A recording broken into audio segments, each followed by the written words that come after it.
Hello mga mare! For today's videos nga pala ay tayo ay magluluto ng puto or nagluluto ng puto. So ayun na nga, ayan, naisingit ko ho ito sa aking oras dahil mas maaga pong nagsabi si customer.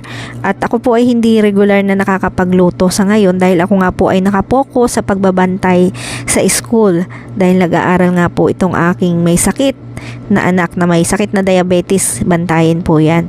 So ayun na nga guys, kapag ka ho, medyo maaga ako nasabihan o na-inform, ay medyo nakaka-prepare ho tayo at naisingit-singit ho natin yung pamimili ng ingredients.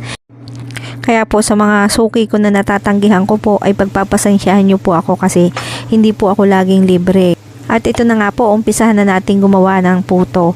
Umpisahan natin sa pagsasama-sama ng mga dry ingredients gaya ng all-purpose flour, baking powder or calumet, sugar, powder milk,